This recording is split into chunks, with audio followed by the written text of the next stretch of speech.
24-октябрда күндүн маанилүү жаңылыктары менен тааныштырабыз. Саламатсыздарбы? Баткен шаарында өлтүрөм деп коркутуп, аялын бычак менен кубалаган 44 жаштагы киши кармалып, 26-октябрга чейин камакка алынды. Окуя 27-сентябрь саат 20:00 чамасында болгон. Мас абалындагы шектүү эки колуна эки бычак көтөрүп, аялын кубалаган.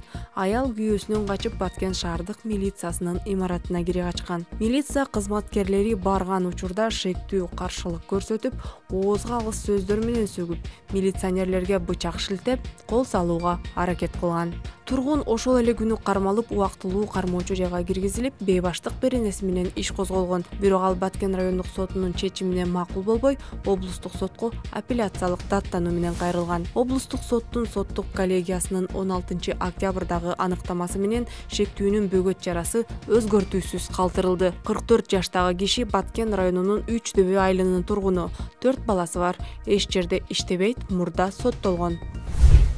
Бишкек шаарындагы номер 1 тергөө абагы кала сыртына көчүрүлөт. Бул тууралуу 23-октябрда жаза аткаруу кызматынын кеңешмесинде айтылды.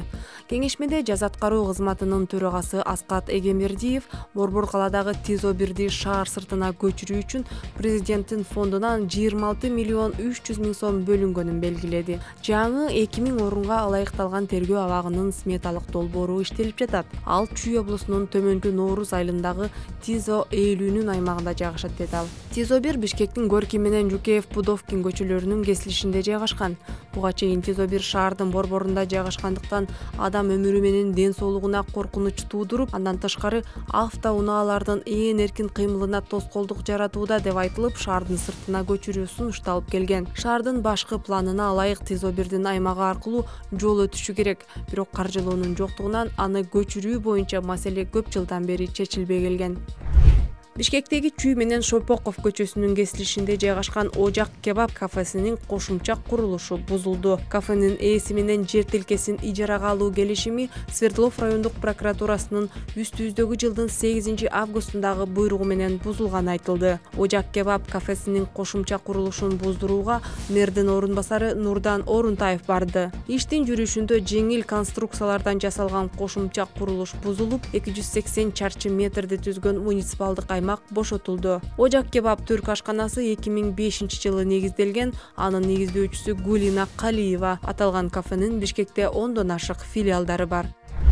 Санариптик өнүктүрүү министрлиги Кыргызстандын аймагында TikTok'ту бөгөттөөгө техникалык кыйынчылыктарга туш болду. Бул тууралуу Азаттыкка Маданият министрлигинин өкүлү Бектур Ибрагимов айтып берди. Ибрагимов мекеме соц тармакты бөгөттөө боюнча чечимин өзгөртпөгөнүн, бирок техникалык жактан кыйынчылыктар болуп жатканын айтты. Ал соц тармактын жетекчилиги менен сүйлөшүүлөр уланып жатканын кошумчалап, TikTok азырынча кыргыз бийлигинин талаптарын аткарбай жатканын белгиледи. Азыркы учурда колдонуучулар телефонуна орнотуп жаткан TikTok колдонмолору туура эле иштеп жатат. Бирок браузер аркылуу жеткиликтүү болгон соц тармактын веб-версиясы кээ бир интернет провайдерлер аркылуу иштебей жатат. Мисалы, TikToктун веб-версиясы Homeline провайдери аркылуу жеткиликтүү эмес. 30 августта Маданият министрлиги белгилүү социалдык түйүн TikToкту Кыргызстанда бөгөттөөнү көздөп жатканын кабарлаган. Мындай чечимге TikTok социалдык тармагынын балдардын психикалык өнүгүүсүнө жана ден соолугуна тийгизген терс жана зыяндуу таасирине байланыштуу тынчсызданган 18 бейөкмөт уюмдун кайрылуусу негиз болгон. Бирок кийинчерээк кайрылууга кол койгон уюмдардын баары эле кол койбогону белгилүү болгон. Кээ бирлери кайрылууга кол койгонун ырасташып, бирок каттын текстин өздөрү көрбөгөнүн жана TikToктун толук бөгөттөлүшүн талап кылууга макул эместигин билдиришкен. Андан кийин 7-сентябрда Бишкекке TikToктун Чыгыш Европа жана Борбордук Азиядагы бийлик органдары менен байланыштар жана корпоративдик маселелер боюнча директору Сергей Соколов келгени белгилүү болгон. Ал Кыргызстандын Маданият министрлигинин соц тармактуу бөгөттөө тууралуу чечими компания үчүн күтүүсүз болгонун айткан. Маданият министрлиги соц түйүндүн өкүлдөрү менен сүйлөшүүлөрдү жүргүзүп жатканын билдирген. Ошондой эле TikToктун алдына жаш курактык чектөөлөрдү киргизүү жана платформанын эрежелерин Кыргызстандын мыйзамдарына ылайыкташтыруу боюнча шарттар коюлганы белгиленген. Үстүбүздөгү жылдын февралында Жогорку Кеңештин трибунасынан депутаттар Шайлообек Атазов менен Таалайбек Масабиров TikTok соцтүйүнү жаштарга терс таасир берет деп айтып чыгышкан. Атазов TikTokто жаман нерселер көрсөтүлүп жатканын айтса, Масабиров видео сервисти сөзсүз көзөмөлгө алыш керек экенин белгилеген. Аларга чейин тыюу салууну өткөн жылы депутат Надира Нарматова сунуштаган. 24 октябрда УКМК Токмок шаардык милициясынын кызматкери 178 000 сом пара алып жаткан жеринен кармалганын маалымдады. Кармалган лейтенант арыз ээсинин уулун зордуктоо иши боюнча козголгон кылмыш ишинде жоопкерчиликке тартпоо үчүн $2000 акча талап кылган. Шектүү УКМКнын тергөө абагына киргизилди. Учурда аталган ишке тиешеси бар башка кызматкерлерди аныктоо иштери уланып жатат. 23 октябрда кыргызстандык пара дзюдочу Хайтхон Хусан кызы Кытайдын Ханчжоу шаарында өтүп жаткан Пара Азия оюндарынан алтын медаль, ал эми жөөгүлүк Жалалиддин Абдувалиев күмүш медаль утту. Хусан кызы 48 килограммга чейинки салмак ченинде күч сынашты.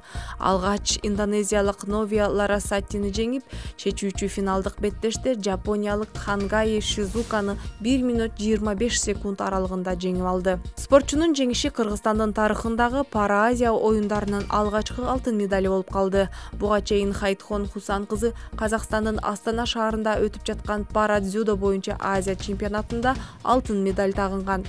Жөөгүлүк Абдувалиев болсо жеңил атлетика боюнча күмүш медаль тагынды.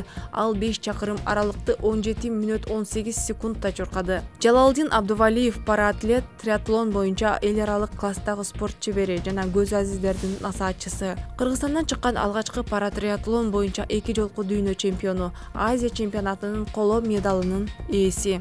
Пара Азия оюндары 20-30 октябрь күндөрү Ханчжоу шаарында өтүп жатат. Оюндарда жалпысынан 44 мамлекет атсалышууда. Оюндарга спорттун 6 түрү боюнча, тактап айтканда жеңил атлетика, пауэрлифтинг, теннис, сууда сүзүү, шахмат жана дзюдодон жалпы 27 кыргызстандык спортчу катышууда. Курама команданы машыктыруучулар, атайын спортчуларга көмөк көрсөтүүчү гидтер жана медицина кызматкерлери коштоп жүрөт.